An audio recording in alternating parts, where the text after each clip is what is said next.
钱呀！哎，老大，付账啊！我的钱都在你那儿呢。钱好像都掉在树林里了。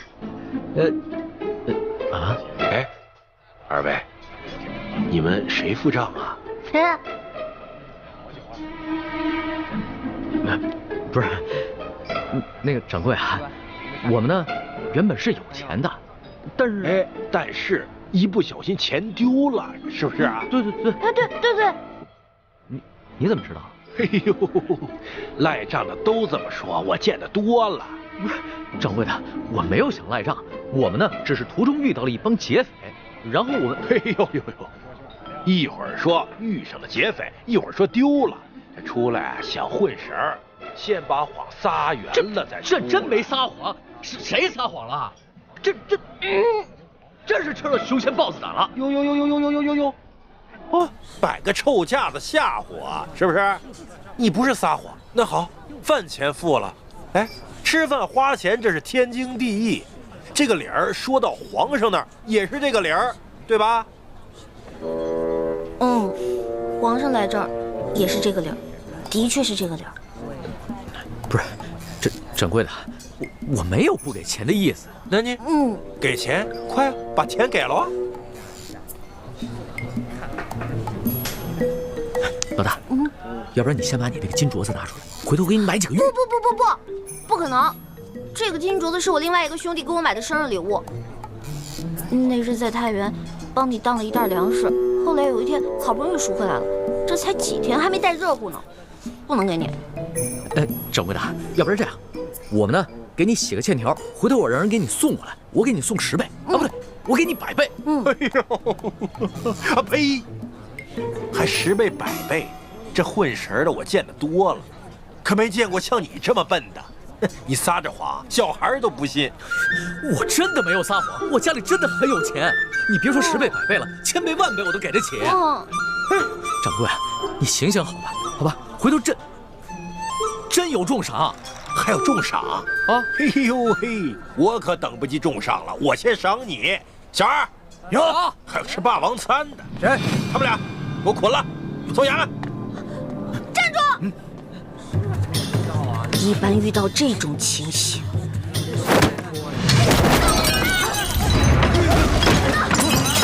别跑，别让他跑了，站住！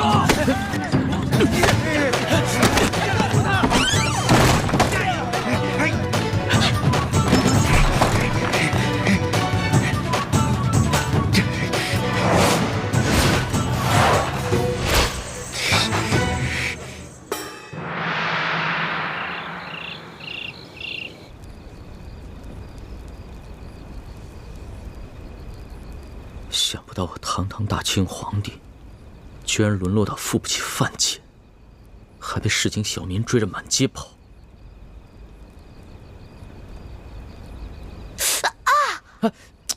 行不行啊？这才一会儿扎了10几下了。你嫌弃我啊？这还是我第一次拿针线呢，以前都没有过。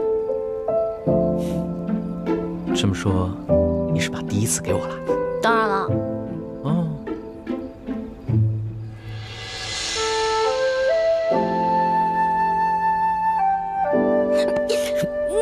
你堂堂大清皇帝怎么能调戏良家女子呢？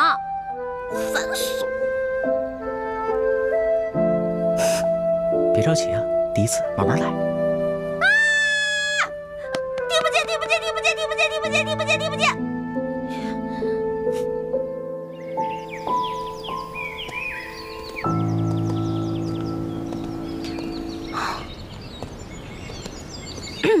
老大，这次回了宫以后，我一定要把这件衣服好好的珍藏起来。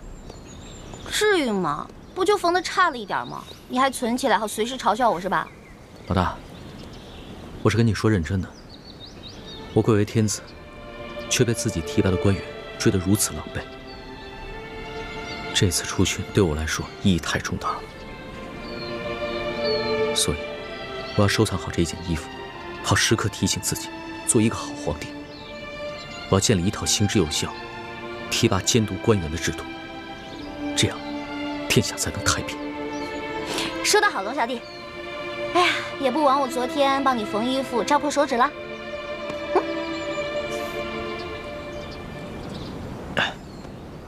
老大，这个我们待会儿去哪儿找吃的呀？距离昨天咱们吃的那个霸王餐已经12个时辰了，我前胸都贴后背了。放心吧，有老大在，绝不会让你饿肚子。走。哎，老大，你要不饿的话，你背我。哎，老大，看到了吗？有一个富商啊，他母亲这个月过80大寿，所以准备在这儿施粥半个月呢。哦，老大，你不会让我去当叫花子吧？不当叫花子当什么？咱们俩去酒楼当大爷啊！之前那次是运气好能逃脱，就咱俩这3脚猫的功夫，打又打不过人家，身无分文，怎么逃啊？那我就问你一句话，你现在想要脸面，还是想要命啊？那还是要命吧。找着了，找着了！还好这边的百姓都不认识我。谁认识你啊？走吧。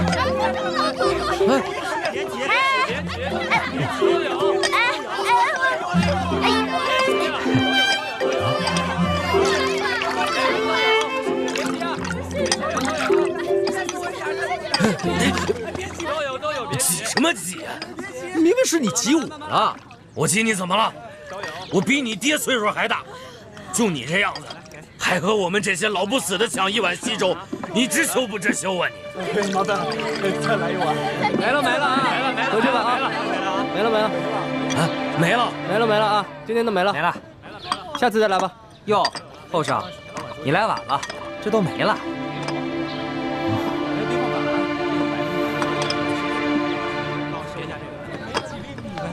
等一下。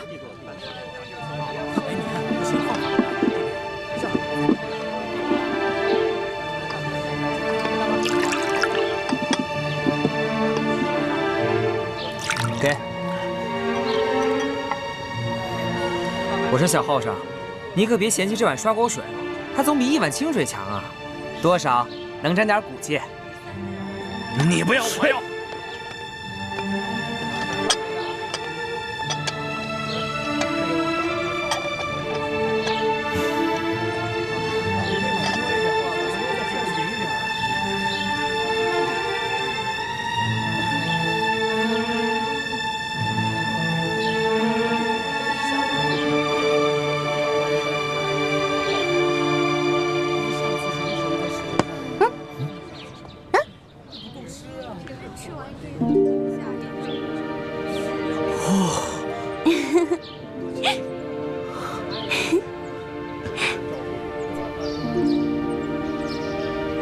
怎么样，好喝吗，龙小弟？就是少了点。对了，老大啊，你喝了没啊？我喝了，我在那边早就喝了。我可不像你，放不下身份。我跟那帮灾民一起抢的，有时候太君子啊，会挨饿的，知道吗？老大，我怎么听到你肚子在叫啊？没有，我这是撑的，我刚才吃特别多。给你吧。我不用，我平时吃的比你多，这肉都藏着呢，现在可顶饿了。什么不用啊？拿着。咱们俩可是拜把子兄弟，说好的有福同享，有难同当呢。虽然这只是一碗粥，那也得一人一半。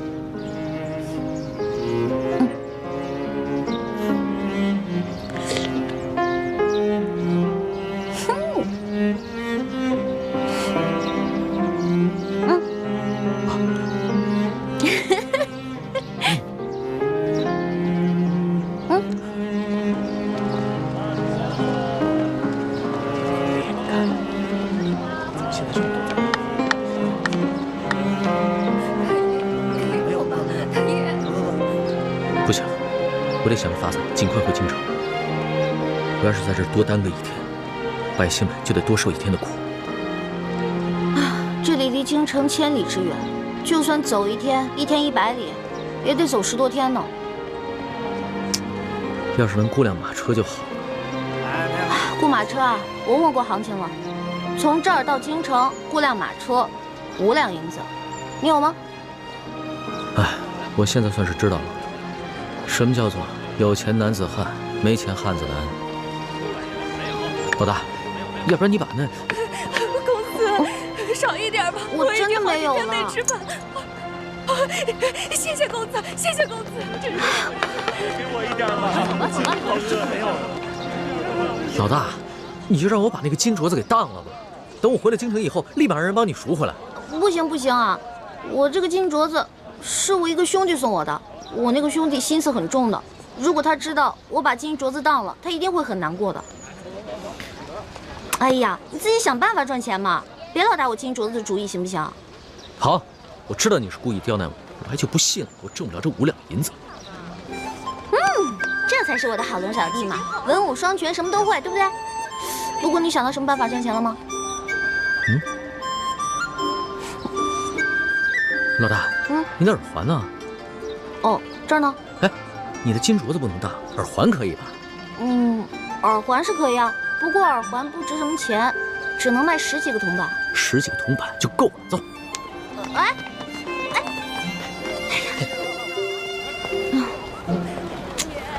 不妥啊！我认为你这个方法非常不妥。明明耳环换来的铜板可以买2个烧饼吃，你非得买这些笔墨纸砚干什么？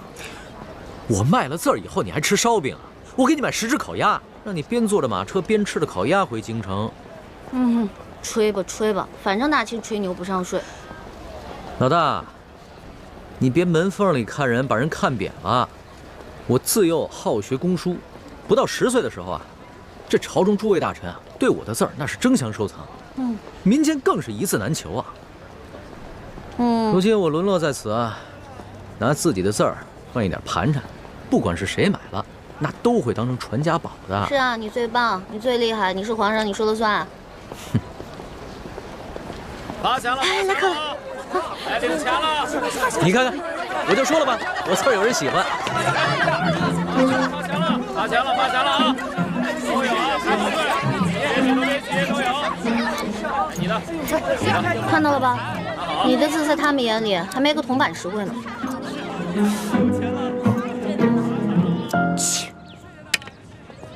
哟，这幅字笔画圆润柔美，清丽潇洒，颇有明代董其昌的风范呢。在世道好的时候，应该能卖几两银子。你居然能从我的字里边看出董其昌的风范，看来你对书法颇有研究啊！不瞒2位，在下萧凤生是也。啊，我想起来了，你就是山西第1大才子萧凤生是吧？惭愧惭愧啊！哎，你是否画过一幅《古道西风图》啊？有啊，不过我当时送给了京城一位友人。听说此画几经辗转到了皇上手里，皇上爱不释手。怎么，你见过此画？啊，那倒没有。我有一个乡亲啊，他有一个远房亲戚在朝中做官，然后我听过这个事儿而已。哦，哎，可是你为什么不卖字画，要在这儿乞讨为生呢？世道不堪，灾荒之年，老百姓连饭都吃不上，哪还有什么闲钱买我的劳师字画呢？我又不愿攀附那些达官显贵，也就只得乞讨度日了。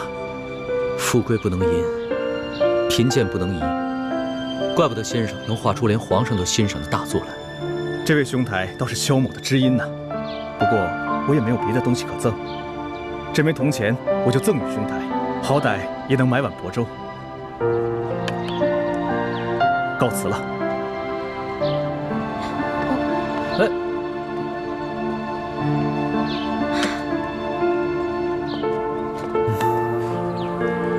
龙小弟，现在总算知道了吧？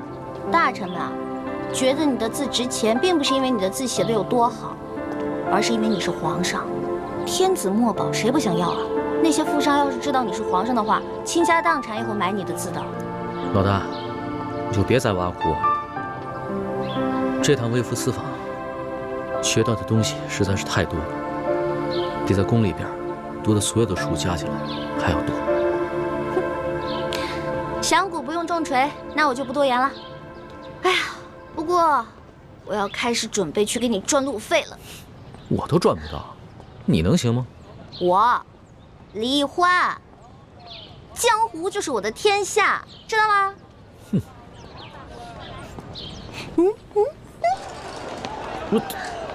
老大，你说的不会是这个地方吧？当然，一会儿看我眼色行事，知道吗？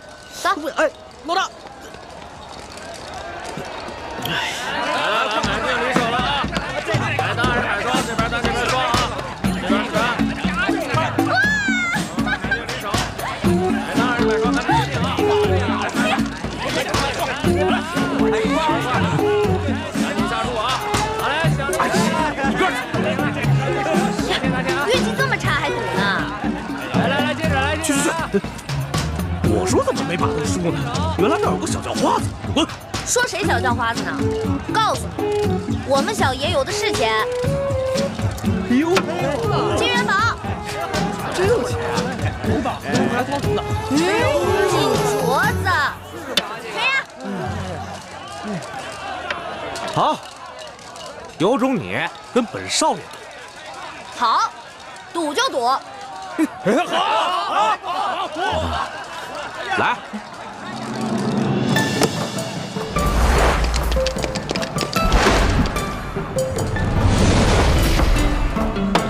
赢了！我的，拿上，我们的。再来，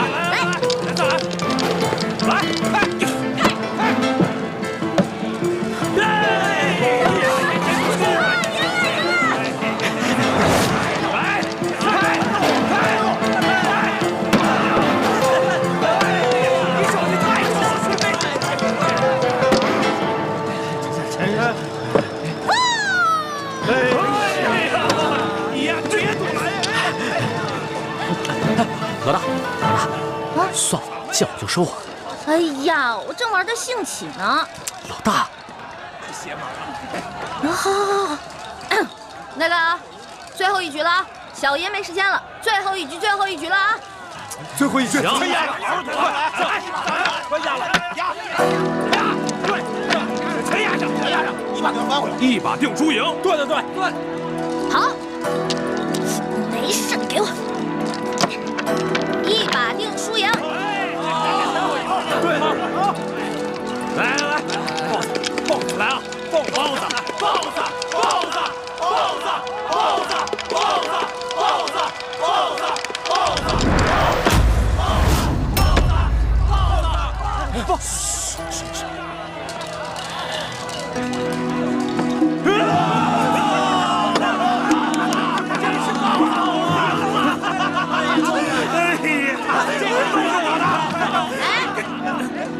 哎，你干什么？小爷这骰子还没摇开呢。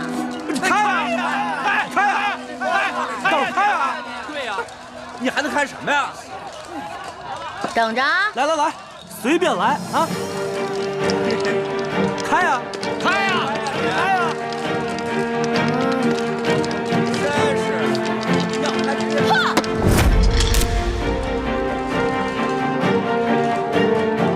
快开呀！看好了啊！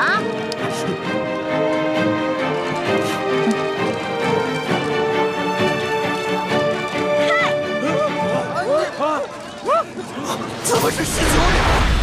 这，抢什么？都是我的！抢什么？这仨骰子怎么可能要出19点啊？你出老千啊？不是，哎，肯定出老千。对呀，我又没多一个骰子，这是小爷的本事，自己没本事还怪我，有你这样的吗？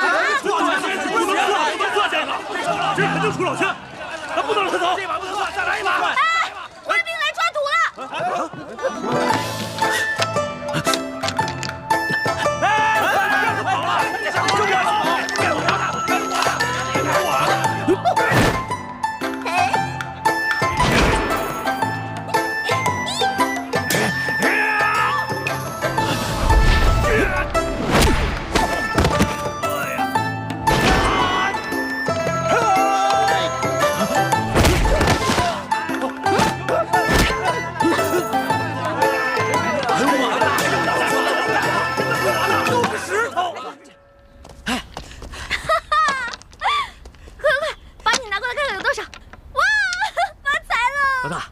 一共有几十两呢。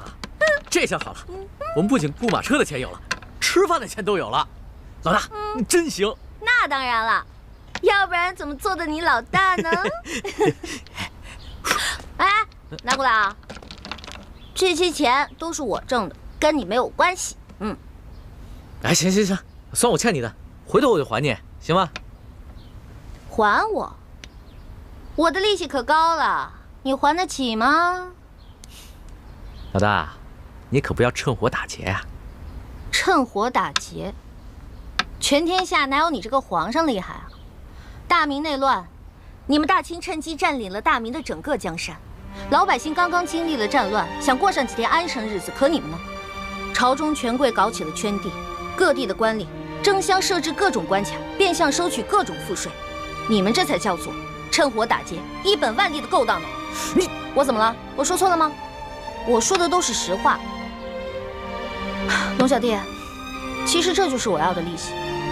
你要记得曾经答应过我的那些话：消除权贵特权，革除积弊，整顿吏治，让全天下的老百姓过上好日子。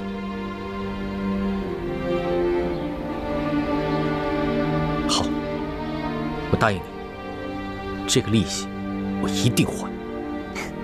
一言为定。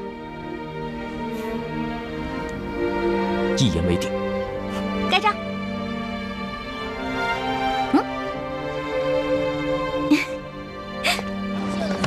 没有，说了没有？这个吃这儿。慢点啊！哎，陆小弟，你干嘛呀？赶紧估辆车回京城吧，别再节外生枝了。这不刚好路过吗？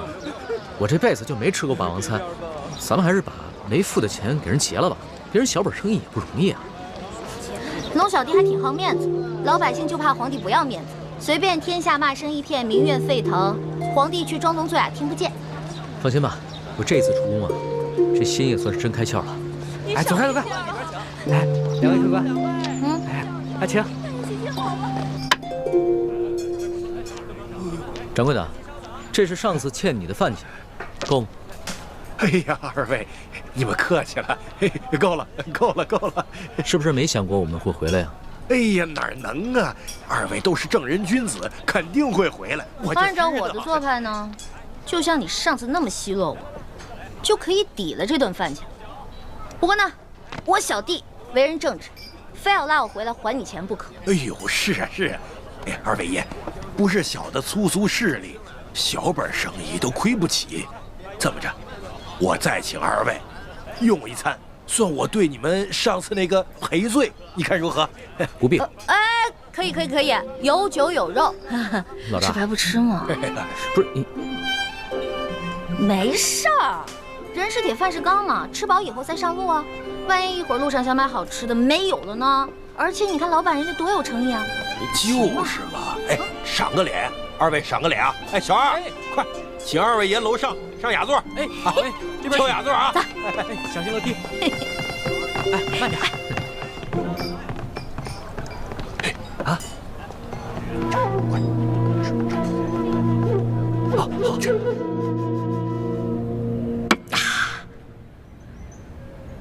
饿了2天，总算能饱餐一顿了。龙小弟，你现在终于知道了吧？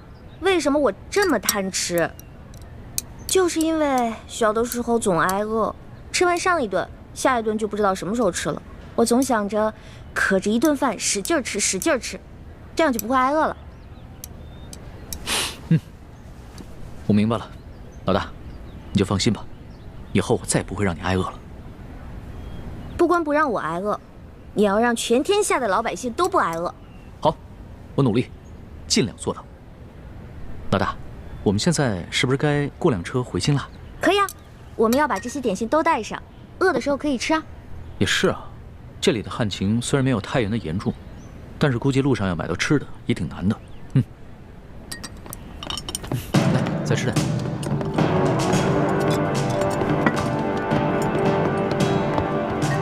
铁捕头，就是他。掌柜的，你这是干嘛呀？上次的饭钱我们可结清了，这顿是你刚才在底下说你请我们的，不就一顿饭的事儿吗？那我们给你钱还不行？你报什么官啊？二位爷，这就不怨我了，你们这胆子也太大了，既然巡抚大人已经全省通缉你们，还敢上我这酒楼来？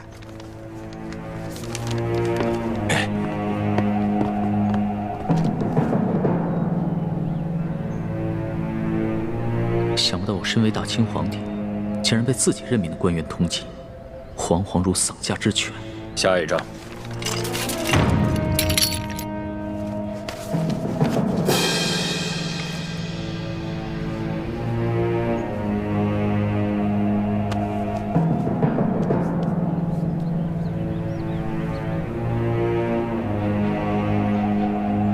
果然是他，给我拿下！铁卫公，住手！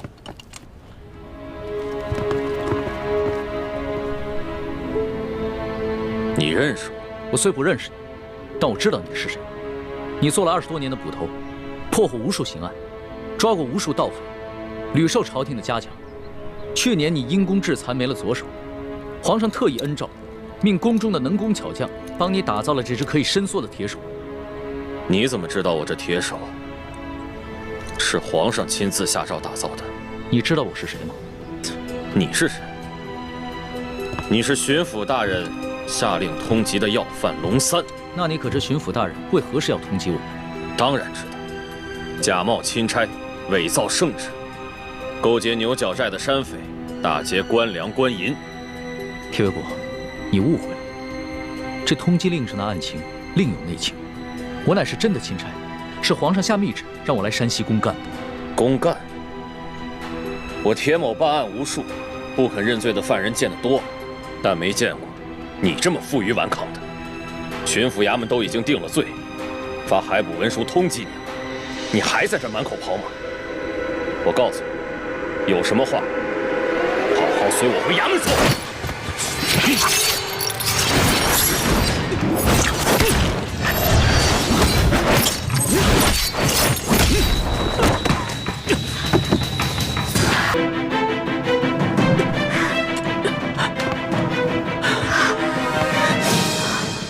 把他们给我抓起来！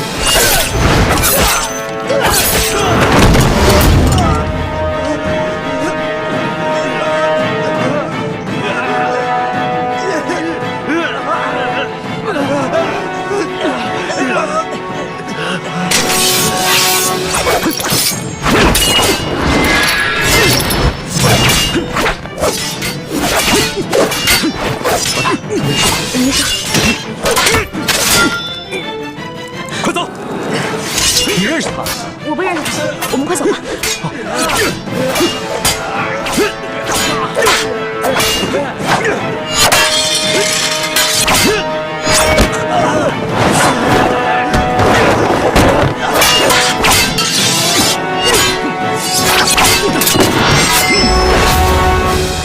你是谁？铁卫国，看在你平时清廉勤勉的份上，今天我饶你不死。不过，你还是先在床上躺1个月吧。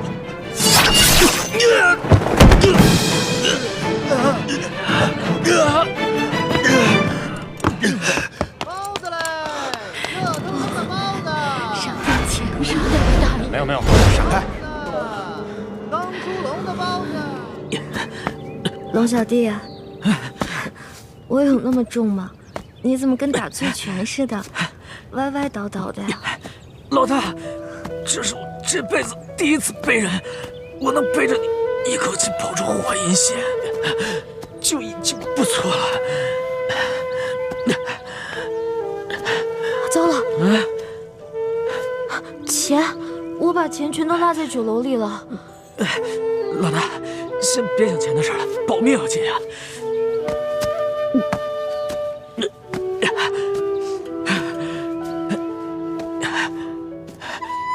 龙小弟，要不然你把我放下来吧，你可是金枝玉叶，别到时候把你的龙胳膊龙腿给你压坏了。不是，铁捕头的铁手是我亲自建造的，我知道他有多厉害，你一定伤得不轻。咱们得赶紧找一个地方，饶给你包扎一下。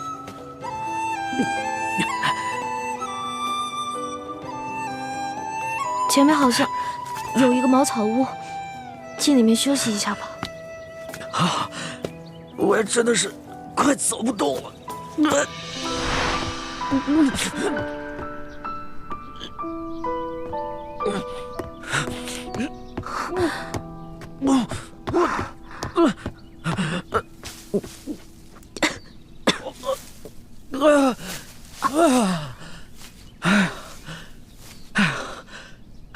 龙小弟，长这么大，还没这么累过吧？那是。哎呦，哎，你怎么流那么多血啊？你让我看。大惊小怪的，没见过世面吧？没事儿，你先出去，我自己看一下。你别闹，我出去。你想占我便宜是不是？告诉你不许占我便宜啊！去，赶紧去，出去。真的？真的，快点走啊！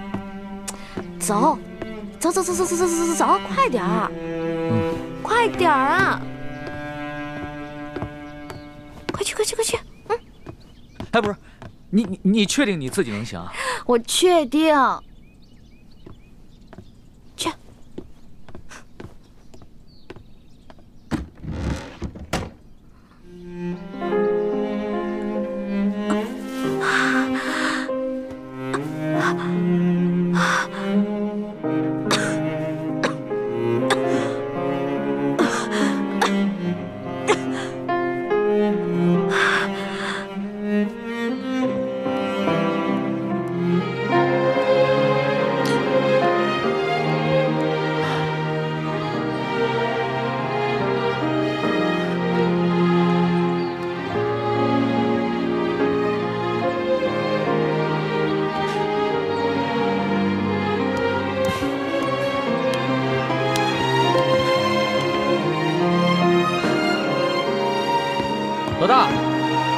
老大，你自己可以吗？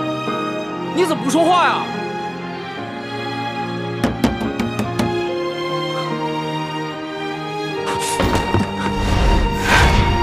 老大！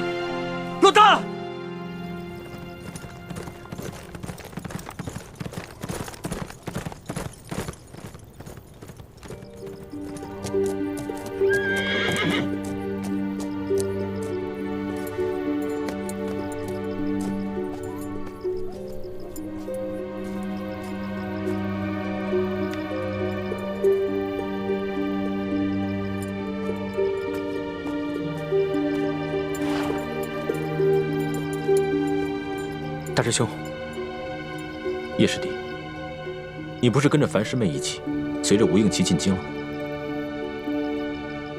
吴应琪这几日游山玩水，一直拖延进京的时间。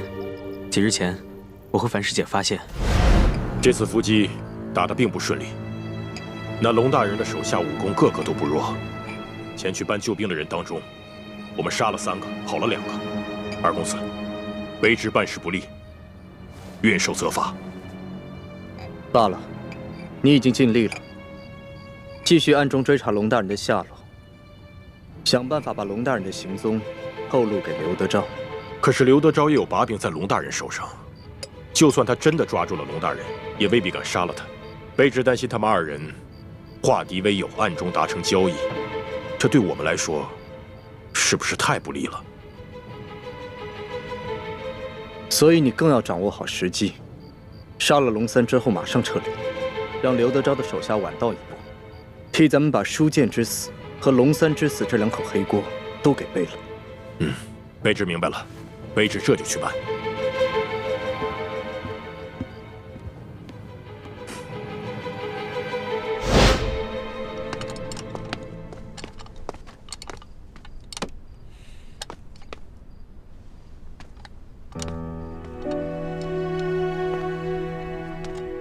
师姐，这回你看到了吧？吴应期根本就不像我们接触的那么简单，他表面上看起来温文尔雅，实际上就这么狠毒。不，我不相信。也许他只是听命于吴三桂的安排，不得已而为之。好，就算是奉命行事，那你现在也应该可以看出来了吧？他那么有心机，根本就不像我们平时接触的那么简单。也许他跟我们一样，我们不也听从于师父的安排去算计他吗？樊师姐，我能感觉到你对吴应期很有好感，我不想打击你，相反，在师父的面前，我还会替你打掩护。但是我还是要提醒你，你千万……我心里有底。好，那不多说了。吴三桂已经派人去追杀康熙了，大师兄他们还蒙在鼓里，我现在必须连夜赶去给他们报信。你去吧，吴应体这边，我就说你在山西有个旧友，去探望他，与我们在京城会合。好，那就这样。所以我就连夜赶去太原书府，想给你们报信。不料扑了个空，我就一路找到这里来了。叶师弟辛苦了。其实我早就知道，在追杀我的人当中，有吴三桂派出来的杀手。你赶紧回去吧，别让吴应奇起疑。你不用担心，吴应奇现在对樊师姐很是信任，我还是留下来，同你和雪师姐一起寻找康熙和奕欢吧。叶师弟是不放心小师妹吗？是啊，我是不放心小师妹。你和雪师姐武艺高强，不论是刘德昭派来的官兵，还是吴三桂派出的杀手，都奈何不了你们。可小师妹呢？你放心，只要有我在，小师妹不会有事。是吗？我今天在淮阴县的大街上碰到了山西第一名捕铁卫国。你的意思是，欢妹遇到了铁卫国？若是其他捕快，欢妹可以勉强应付；但如果是铁卫国，欢妹不是他的对手。打起来了吗？我当时看铁卫国带着几个捕快行色匆匆，又想起城门旁新贴出的周拿你和龙三的告示，就留了个心眼，暗中尾随。没想到，他们真的是去捉拿康熙和小师妹的。康熙和小师妹在酒楼里被人认出来了，那掌柜的暗中报了官。欢妹实在是没有经验，怎么能在这个时候去酒楼这种公开的地方？大师兄倒是经验丰富，为什么还是没有报小师妹周全？今天若不是我及时赶到，他们就……可小师妹还是受伤了，伤得重吗？你说呢？她被铁卫国的铁手抓伤了锁骨，肯定伤得不轻。等我解决了铁卫国他们，追出酒楼，小师妹跟康熙已经不知去向了。倾城也受伤了，无法行走。我将她安顿在城外土地庙里。这样吧，你还是先照顾雪师姐吧，我会尽快找到小师妹的。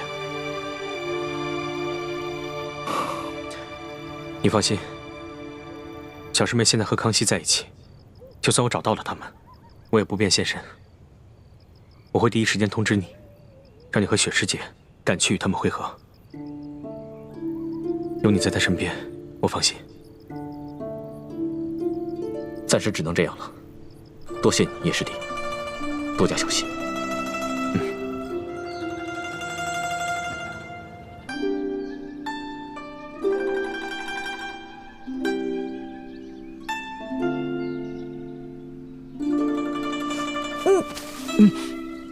老大，你醒了？哎，你伤口怎么样了？我好不容易才给你包扎好，你千万别乱动啊！我这伤口是你包扎的？对啊。这个是我第一次给别人包扎伤口，要是包扎的不好，你千万别笑话。你怎么能趁我昏迷的时候占我便宜呢？我怎么占你便宜了？那你的伤口流血不止了，我怎么能看着不管呢？我发誓，我绝对没有趁机占你便宜。不过你皮肤又滑又软，摸起来确实挺舒服。哎，住口！说什么呢？那你为什么要抱着我睡觉啊？我冤枉啊！你这流血不止，手脚又冰又冷的，我也不会生火，我只能抱着你睡觉啊！哎，你怎么那么多借口啊？我现在好了，你赶紧下去吧。我都说让你……哎，老大，你没事吧？老大，哎，龙小弟啊，我怎么感觉我这脑袋这么晕啊？哎呦，老大，你头好烫啊！这样，来，你先躺下，躺好了。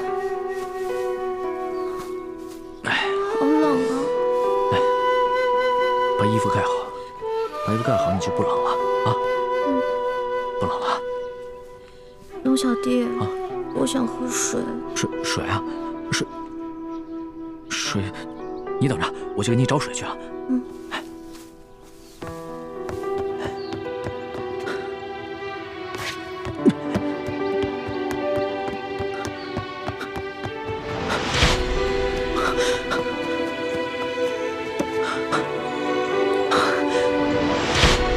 慢点喝，还要喝不喝？啊！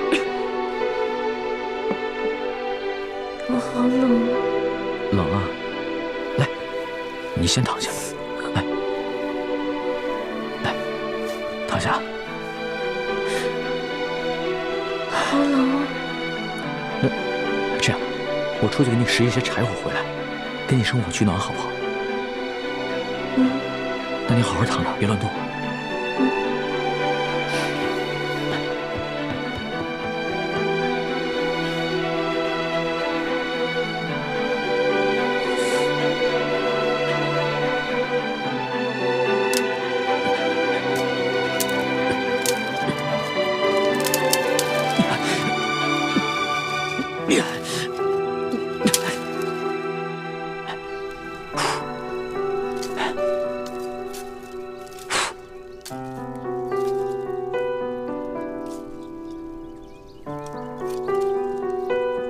龙小弟，啊，折腾了这么半天，我怎么还没升上啊？我马上就好，马上就好。我怎么会有你这么个笨小弟啊？啊！你柴火放太多了，分开点儿，要不然里面空气不流通，火是生不着的。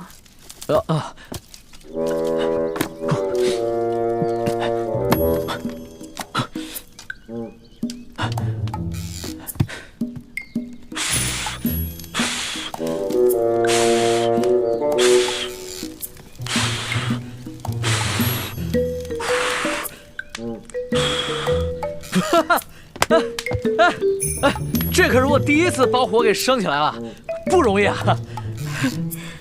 你这个就叫做四体不勤，五谷不分。我怎么就五谷不分了？你看看这是什么？我顺道拿了2个地瓜，我现在就烤给你吃。顺道拿的？我看你是偷的吧？我会把钱补给主人的。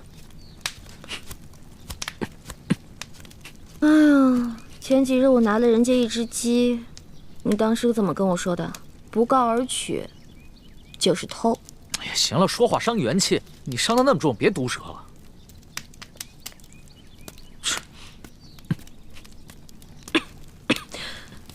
你搓上面的泥干什么呀？那个泥不用搓，连皮带泥放在火边慢慢的煨就可以了。不是，这不把泥搓掉了怎么吃啊？哎呀，我发现了，我这个龙小弟啊，不仅江湖经验差，生活常识也没有。这个你烤干了以后一掰就掉了，里面的地瓜是干净的。如果这个地瓜外面没有一点泥一起烤的话，里面就糊了。反正老大你江湖经验足就行了，小弟我又学到本事了。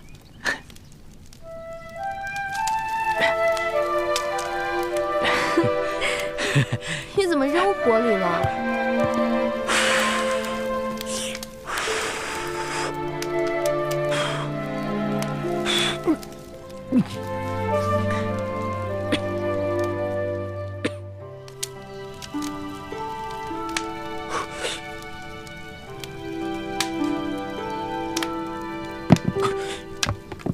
哎呦！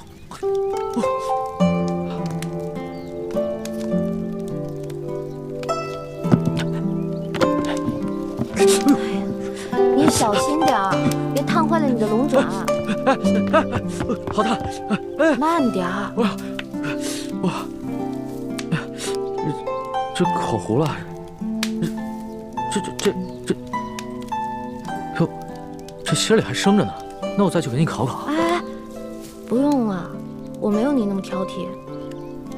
再等你学会烤地瓜，估计老大我就变成干尸了。好吧。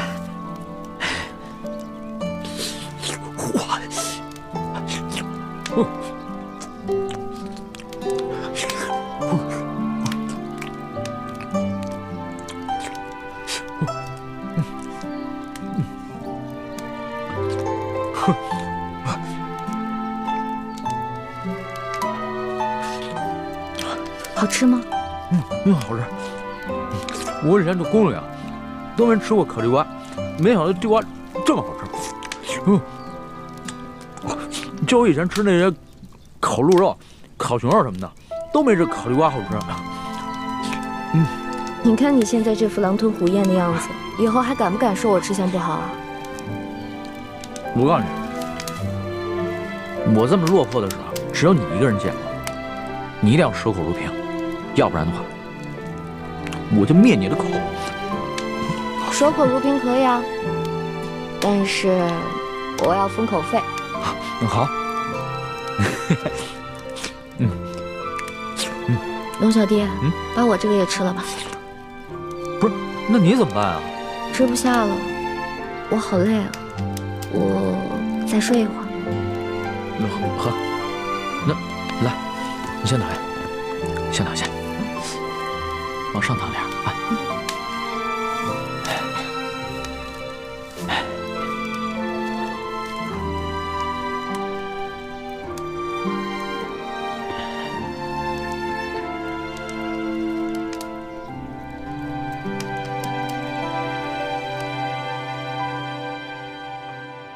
李兄，好久不见。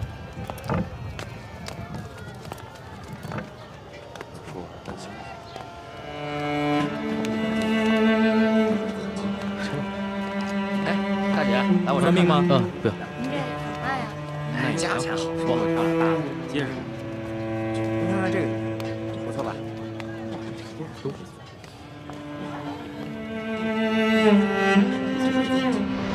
这瓶里的外敷草药啊，口服。谢谢掌柜的。哎，钱呢？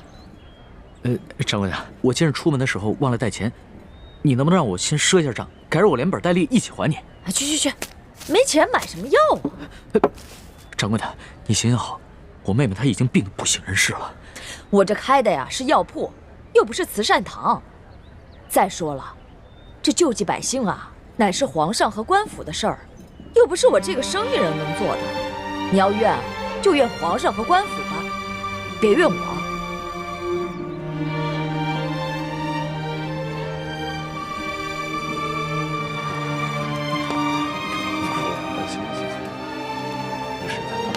哎，站住！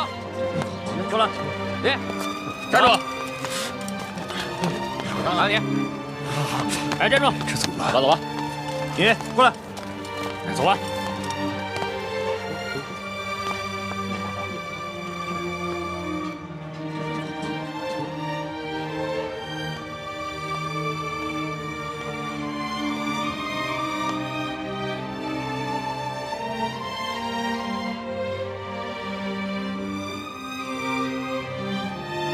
大哥哥，你是不是也饿了？你也想吃烧饼吗？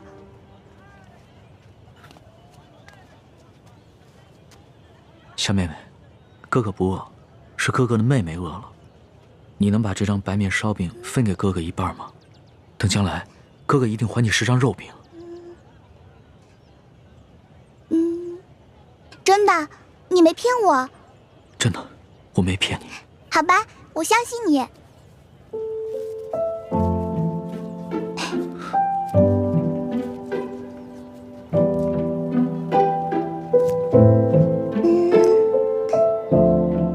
你将来要请我吃肉饼，这块大的给你吧。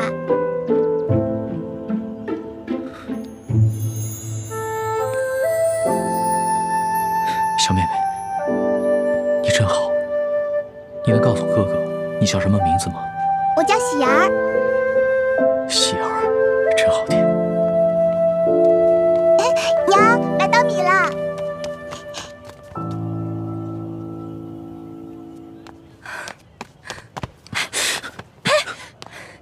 哪儿来的没脸的东西，居然敢骗一个小孩子的烧饼！这个烧饼可是我当罗培家的银簪子才换来的，居然被你骗去一半。这个大嫂，我没有骗你，我只是暂时落了难。等我回家有了钱，我一定还给你10张烧饼。还？你骗谁呢？这年头，休说你一个叫花子，就连官府都不讲信用。说好的每人每户1两银子1担米，结果呢，只是给了这么点发了霉的陈年糙米。你们淮阴县也是如此吗？哪年赈灾不是如此？不利的灾民尚能领到少许白米白面，到了我们县里，就只剩下这发了霉的陈年糙米了。再到下面各个乡村，剩下的就只能是糠皮了。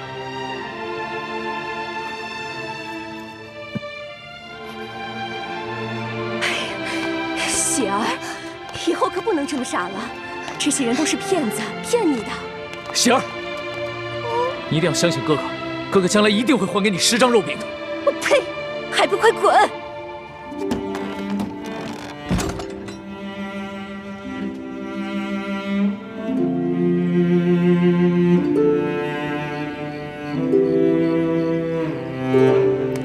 老大，来，吃点吧。你呢？我已经吃过了，我只讨了1张饼，我吃了1半，另外1半留给你。龙小弟，你对我这样，我真的挺开心的。可是我吃不下。那你不吃东西怎么行啊？我好难受。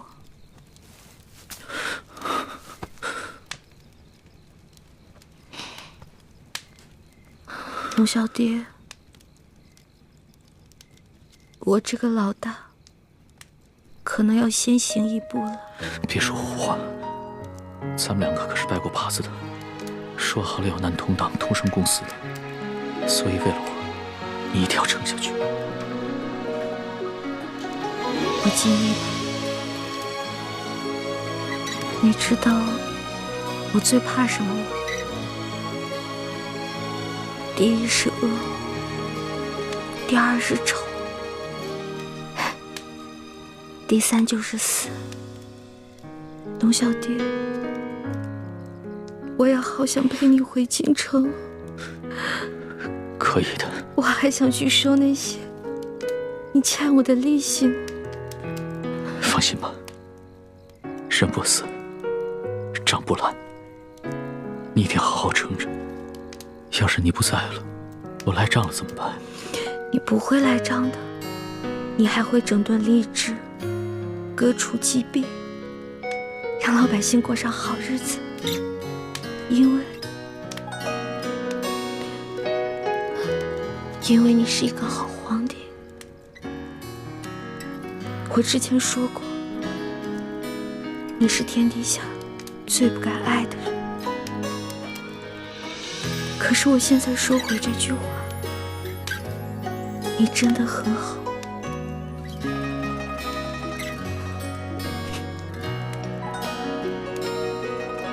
谢谢，谢谢你，老大，谢谢。所以你一定要撑住，一定要撑住，撑住了监督我。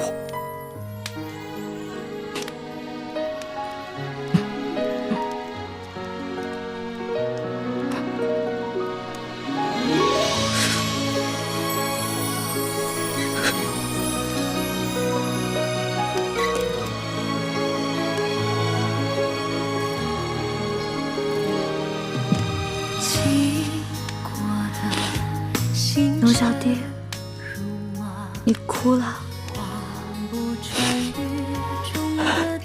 原来龙珠是咸的呀。这是我第2次看见你哭了。其实，我原本以为，在我父母死了以后，我就已经是铁石心肠，不会再哭了。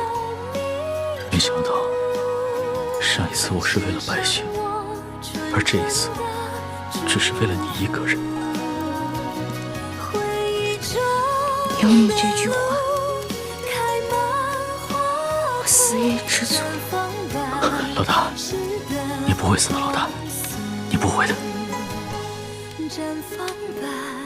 老大，老大，老大，花儿，老大。老大，老大！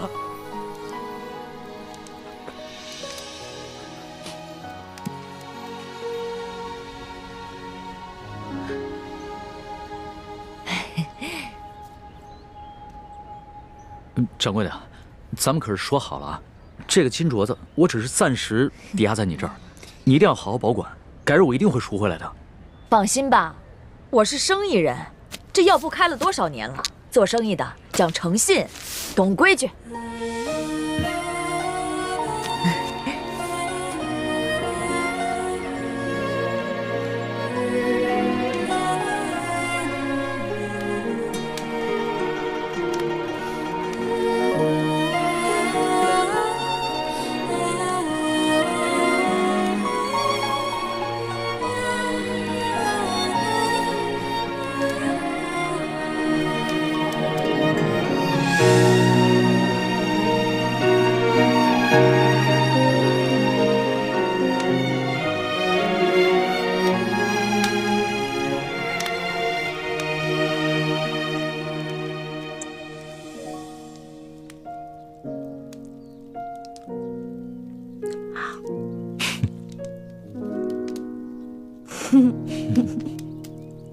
傻死了！你干嘛一直看着我笑啊？在这种穷乡僻壤的地方，我都快愁死了。我本来也快愁死了，但是看到你伤有好转，我觉得特别开心，就是想笑。你知不知道，这次你整整昏迷了3天，我都快绝望了。本来呢，我都到阎王爷那儿去报道了，结果阎王爷说：“哇，这个小姑娘太能吃了，养不了你，回去吧，回去吧。”我就被遣送回来了，继续祸害你来了。你只是第一次帮我缝了衣服，戳破了手，我可是把太多第一次都给你了。打水、烧火、煎药、收拾屋子、偷人家地瓜，还有帮你清理伤口。我就知道你会说这句不正经的话。不过今天早上我醒来的时候，我看到你没有把我推开，我心里就觉得这一切都值了。龙小爹，你得跟我发誓，这件事情不许告诉任何人。好，我发誓，不告诉别人，替你保密。咱们明天雇辆马车回京城吧。我也想早日回京，你身子受得了吗？我的身子都已经好了。龙小爹，你是条龙，所以你应该回到海里去。我这个只会吹牛的老大根本保护不了你，万一你在外面遇到危险了，那我就算死上1万次，也不足以弥补我的罪过。呸！死什么死？我知道了，我准备一下，明天一早就出发。你就打算穿这件脏兮兮的衣服出去啊？怎么了？不是你说冷的吗？我现在已经不冷了，龙小弟，你好歹是个皇上啊，不能这么不体面。那，你看看你，刚一醒来就开始奚落我了啊？哪有？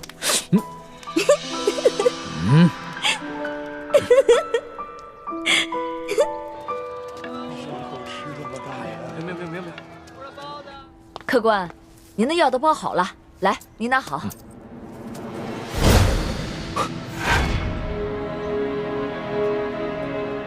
掌柜的，你的金镯子哪来的？这是一个客人递给我的，怎么了？那客人可是一个年轻可爱的姑娘，大约5尺高，胖瘦适中的样子。不是，那是个年轻的后生，脸上嘛脏兮兮的，我也没看出啥模样来。掌柜的，那客人是我一个朋友，这样吧，我先帮他把这个镯子给赎走，再留下20两银子跟一封信。如果他再来抓药的话，麻烦你把银子和地址给他，让他来找我。这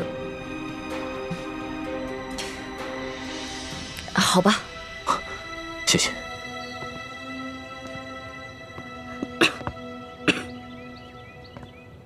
龙小弟怎么还不回来啊？是不是发生什么意外了？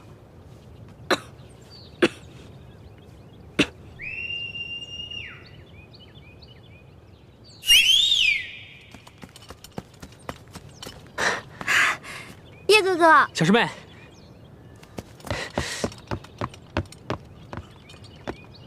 叶哥哥，你怎么才来啊？我早就来了。这几天我四处寻你，可我发出的讯号，你为什么一直不给我回应啊？我这2天不是重伤昏迷了吗？所以就没听到你的信号。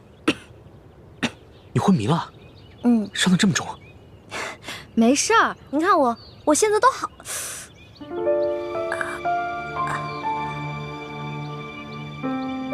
所以这些天，一直都是康熙在照顾你，给你洗伤换药。哦，嗯。好了，外面风大，我们进屋说吧。好，进来吧。快进来，坐。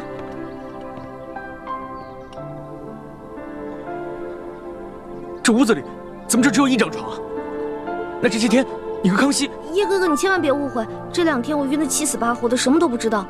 康熙是一直在照顾我，但我们什么都没有发生，真的。算了算了，你这次大难不死，已经是不幸中的万幸了。你放心吧，我会替你保密，不会告诉大师兄的。还是叶哥哥好，叶哥哥最好了，什么都替我着想。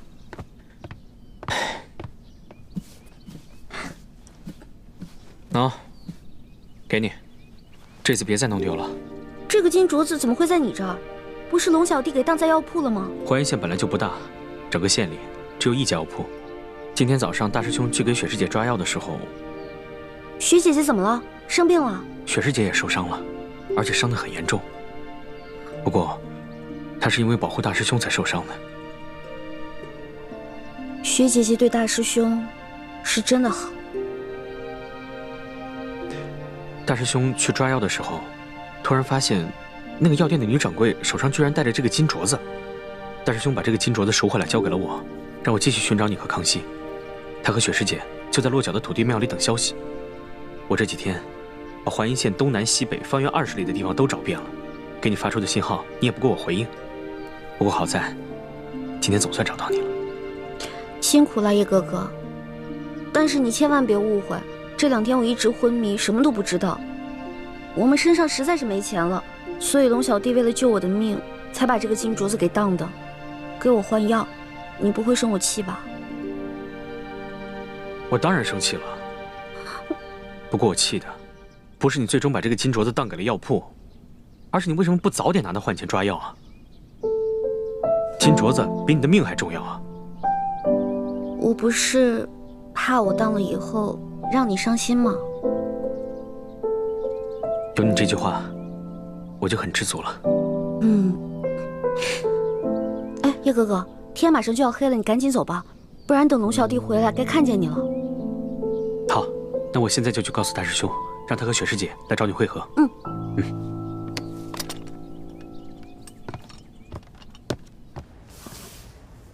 你的朋友给你留了一封信，让你按信上的地址去找他。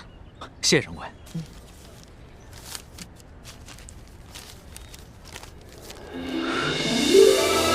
果然是李太医的笔迹，太好了，这下可以顺利回京了。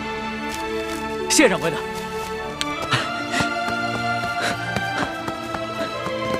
哎，小哥，小哥，我想请问一下，这10里铺的土地庙怎么走啊？前面转个弯就到。不过这土地庙出事儿了。出什么事儿了？就在1炷香前，一大堆官兵过去，说是捉拿什么通缉要犯。我劝你啊，还是别去了。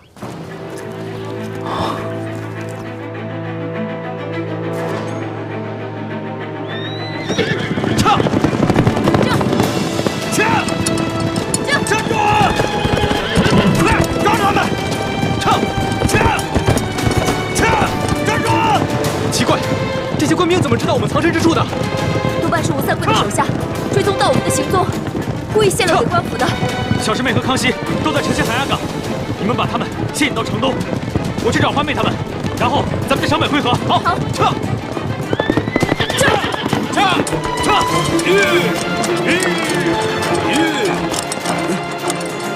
这2个才是通缉令上的要犯，不要中了调虎离山之计。追！撤！